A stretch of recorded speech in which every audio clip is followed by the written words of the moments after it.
Have you with us on The Full View? Now, the Please Call Me movement has been threatening to shut down Vodacom tomorrow. That's if it doesn't resolve the impasse with the inventor of the Please Call Me service. Vodacom has been embroiled in a protracted legal battle with Nkosana Makate, who was a Vodacom employee when he came up with the idea. In 2016, the Constitutional Court ordered that Vodacom commence negotiations with Makate in good faith. It said that the Vodacom CEO would be the one to determine the amount if a deal could not be reached. Earlier this month, Vodacom said the CEO had indeed tabled an agreement and had considered the matter closed. But in a Facebook post, Makate described the offer he was given as shocking and an insult. Now, we did ask Vodacom for an interview. They declined, which means that we cannot ask the questions we would like to ask. But Vodacom did send this generic media voice message, which we have decided to play. Take a listen. We are aware of the planned protest march to Midrand on Thursday, the 31st of January. Vodacom respects the right of every South African to freedom of expression and to hold legal and peaceful protests. As responsible corporates and in the normal course of business, we do have continuity plans in place to manage any eventuality. Naturally, the safety and security of staff and customers is of paramount importance to Vodacom.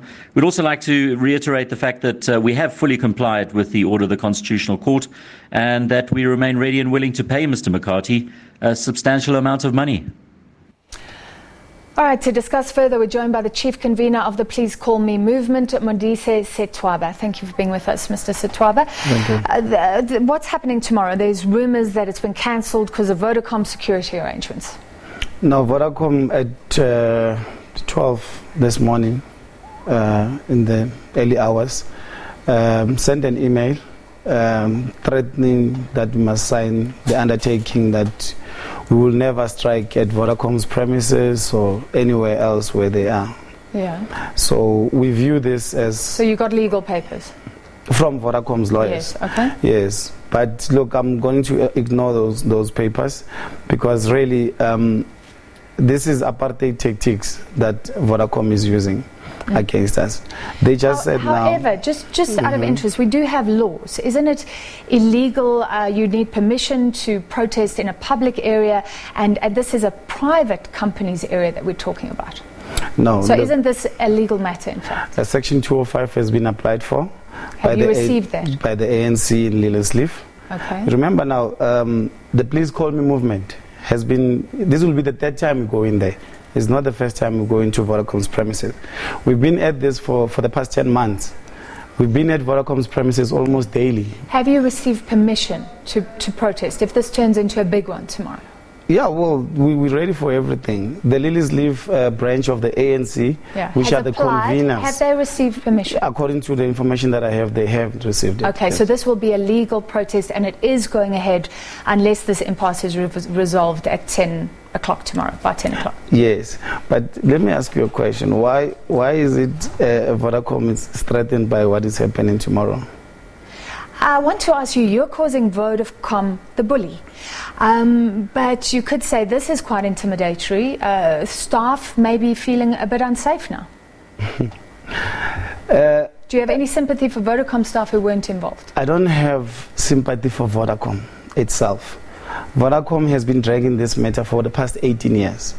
Vodacom, on 2016, on the 26th of April, the Constitutional Court judgment came out to say that they must negotiate with Mr. Makate in good faith.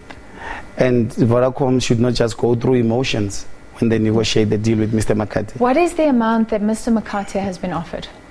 I don't know. How can you protest and say something is unfair when you don't even know the amount? Right. On Power FM, and last year, April, it came out that on Shola Mashao's show, it came out that the amount that is owed to Mr. Makate is 70 billion. So if the amount is 70 billion, that's what Vodacom has to pay. Remember now. So who decided that? He's asking for billions, as any inventor of something would. I think you go for the highest amount. But who says 70 billion is the fair amount? He's not asking for 70 billion. If 70 billion is what he deserves, that's what we say. But who said he deserves that? Well, if the whistleblower information says the Vodacom 15% is 70 billion, that's what we want Mr. Makate to get. Remember, the negotiations with Mr. Makate and Vodacom are confidential. So all of us don't know as the country where this issue stands. But however, what we say is... But that's what I'm saying. You're protesting over an issue. And you just said you have no idea where this issue stands. Well, the issue stands on confidentiality. You're willing to shut down a company when you don't even know what has been offered. But what does the company say? It says it paid Mr. Makate. Mr. Makate says it didn't pay. It says it agreed with Mr. Makate. Okay, but so all we're doing now is taking that Mr. Makate is unhappy. I do wish Vodacom had dealt with this issue way back when, but I don't know what they've offered him. He may be asking for the worth of the company. We have no idea. To him, gazillions could be unfair. So what's the problem if he's asking that? So why are you protesting when you have no idea? Because as far as I know, Mr. Makate can still go to court if he believes that the settlement is unfair. I think this could still play out in the courts. Now, shouldn't the courts be the ones to decide? No, the court has decided. The Constitutional Court said they should go and negotiate. Even CODESA, that was negotiating the freedom of this country, didn't take 3 years. Why a negotiation of a settlement would take 3 years?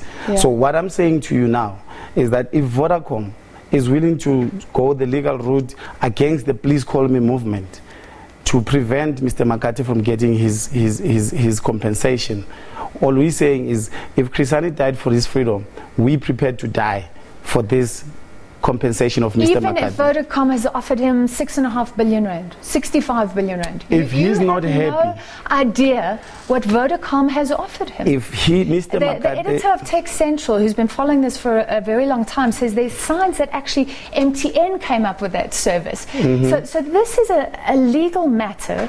Mr. Makate must be treated fairly, I agree. But we should not bring emotions into this.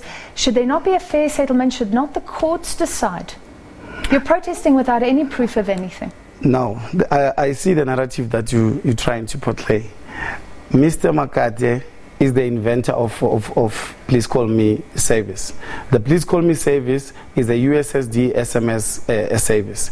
The MTN service is an IVR service with SMS. It's a voice recorder service. So those are two different protocols. So you're right. Let's not get into the technicalities, but you are still protesting without knowing what Mr. Makate has been offered. Give me a chance for me to explain myself, because what you are doing is you denying Mr. Makate as an inventor.